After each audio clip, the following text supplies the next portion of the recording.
이 수용만 나오면 여러분 제일 싫어하는 게 수용특례야. 이 수용특례는 딱 들었을 때 네 가지 사업의 수용이 나오는데 공익사업일 때만 수용이 가능하다. 공익사업일 때만 수용이 가능한다는 얘기는 토지를 예를 들어서 취득할 수 있어요. 토지를 취득할 수 있어. 대신에 남의 땅을 강제로 뺏어오는 거니까 뭔 해줘야겠네? 보상. 그럼 법률 하나 만들어야 되죠. 그래서 만든 법률 이름이 공익사업을 위한 토지 등의 취득 및 보상에 관한 법률, 줄여서 우리 공시법이라고 했던 거. 여기서 준용을 해가지고 수용을 할 수 있는데 우리가 하는 사업이 몇 가지예요? 네 가지예요. 그래서 네 가지 사업에서 나오는데 어떻게 나오는지 보세요. 자, 일단 기반시설을 도시군관리계획으로 결정이 딱 됐다. 결정이 되면 이 땅은 도시군계획 시설이라고 하고 이 시설을 설치하기 위한 사업을 도시군계획 시설사업. 그럼 사업하는 사람을 뭐라고 해야죠? 시행자. 시행자가 짜는 계획을 실시계획. 실시계획 인가받으면 이제 착수해야죠. 하고 나서 공사 끝났네. 공사 완료되면 준공검사 받아야 돼. 준공검사 받았으니까 끝났어요 라고 공사 완료 공고 때려야죠. 그럼 이제 다음날 구역 확정되겠죠. 근데 도시개발 사업도 같은 도시공계획 사업의 하나니까 똑같이 시행자라고 부르고 실시계획 짜서 인가받은 다음에 착수하는데 수용 방식이면 이 절차랑 똑같아요. 왜? 얘가 수용 방식이거든. 근데 환지 방식도 있죠. 그럼 얘는 환지계획 작성해서 인가받고 난 다음에 착수하고 완료되면 준공검사 받고 공사 완료에 따라 환지 처분 공고합니다. 공고한 날에 무슨 날에? 다음 날에 구역은 없어지면서 환지 등기는 14일 안에 하시고 요 다음 날 소유권하고 청산금 확정하겠다. 이 등기할 때까지는 타등기 제한합니다. 이렇게 된 거죠. 근데 정비사업도 있어. 정비사업도 뭐라고 그래야 돼요? 시행자. 근데 정비사업은 세 가지가 있어요. 주거환경 개선, 재개발, 재건축 사업. 그러다 보니까 실시계획이라 그러면 무슨 사업의 실시계획인지 몰라서 재개발 사업시행계획, 재건축 사업시행계획. 그래서 표현을 실시계획이라는 단어를 사업시행계획으로 바꿨고 그 다음에 인가받고 난 다음에 착수해요. 근데 얘는 환지 방식으로 할 때에는 환지 설계를 하는 거잖아요. 근데 A가 나갔다가 A 다시로 다시 받을 때 자기 자리로 받아. 근데 우리가 아파트 1층에 살았으니까 나갔다가 1층 받는 게 아니죠. 그래서 얘네는 분양 신청을 받아서 배분을 해야 돼요.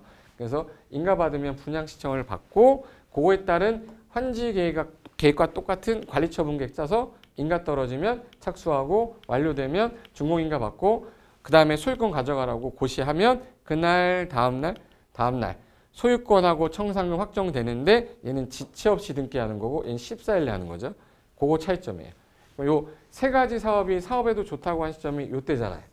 실시계 인가받을 때, 실시계 인가받을 때, 사업시 인가받을 때인데 요때 수용 권한을 줘버리는 특례를 주는데 얘는 구역 지정하고 나서 땅값이 올라가 있어서 이때 주면 안 되고 구역 지정할 당시에 토지 세부 목록이라고 있어요.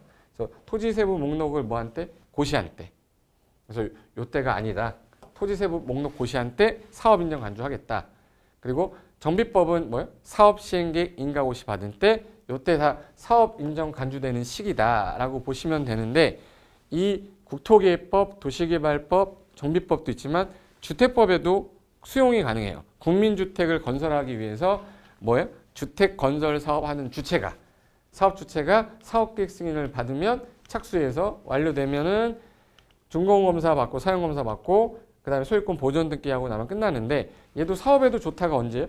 사업계획 승인 받은 때라 요 초록 색깔로 돼 있는 때가 사업 인정 간주 시기야. 우리 공법상에서. 근데 특이한 게 어느 거예요? 다 실시계 인가로 갔어야 되는데 얘만 이거잖아요. 그러니까 자꾸 개발법에서만 문제를 자꾸 출제를 했다. 이렇게 보시면 되는 겁니다. 그러면 원래는 공시법에 가서 국토교통부 장관님 제가 공익사업 할 건데 요 사업이 공익사업인지 인정 좀 해서 고시해주면 우리 수용 권한 좀 주세요라고 하는 거예요. 그리고 사업 인정 고시되고 나면 손실보상 받을 A랑 이게 공원 문제예요. 갑이랑 손실보상 협의를 해야 되는데 협의가 성립이 안 되면 1년 안에 재결 신청을 하셔야 되는데 안 하면 수용 권한 박탈해 버립니다. 근데 이 공익사업 시행자가 중간에 도로 깔다가 수용 권한이 이 땅에 없어지면 도로 이상해지죠. 그래서 얘네들은 좀 약간 완화해 주겠다. 1년이 아니라 언제까지? 사업 시행 기간 내까지. 사업 시행 기간 종료할 때까지, 사업 시행 기간 내까지, 사업 시행 기간까지 전부 다 연장해 주고 날짜가 얘는 시식의 인가고시, 얘는 도시개발법은 토지세부 목록 고시한 때, 정비법은 사업시 인가고시, 주택법은 언제? 사업계획 승인받을 때. 그리고 1년이 아니라 재결정 기간은 다 연장해서 언제까지? 사업시행 기간 내까지 연장한다. 이렇게 기억하시면 돼요. 그럼 수용에 따라 정리 한번 해보면 국토계획법에서 도시군객 시설로 결정이 돼서 요 땅이 된 거야.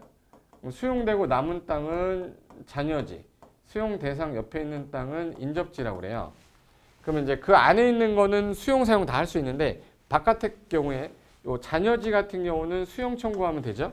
그럼 다 사용할 수 있는데 얘는 수용도 되고 사용도 다 돼요. 근데 얘는 수용할 일이 없잖아. 인접지는 사용은 되는데 뭐가 안 돼?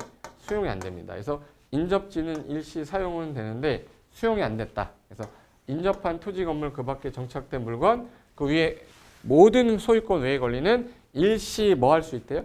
사용이라고 돼 있죠. 인접지는 일시 사용만 되고 나머지는 다 된다로 기억하시면 돼요. 그리고 도시개발사업 시행자가 공공도 있고 민간도 있는데 둘 다 수용할 수는 있는데 민간의 경우만 뭐가 있는 거예요? 민간의 경우는 뭐가 있냐? 수용하려면 요건이 있다. 면적 3분의 1을 소유, 이거 중요합니다. 소유해야 되고 총수 2분의 1 이상의 동의를 얻어야만 수용 가능한데 이건 민간 시행자만. 정비법에서는 재건축은 원칙이 수용이 안 돼요.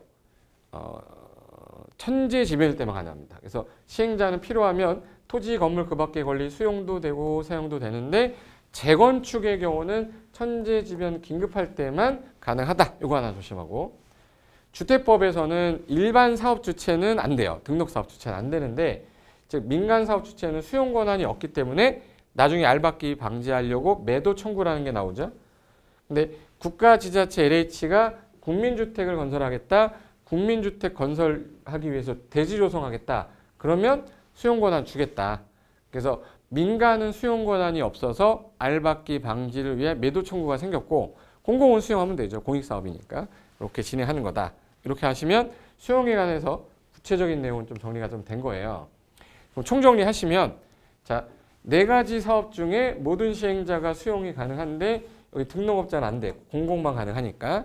그러면 얘네가 수용할 때는 사업인정 간주되는 날짜가 언제야?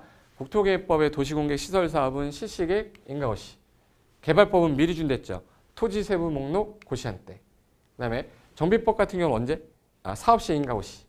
주택법은 사업계획 승인받은 때. 그래서 총 정리할 때 이 정도만 딱 정리해 두시면 수용에 관한 특례는 전부 다 끝났다고 보시면 됩니다.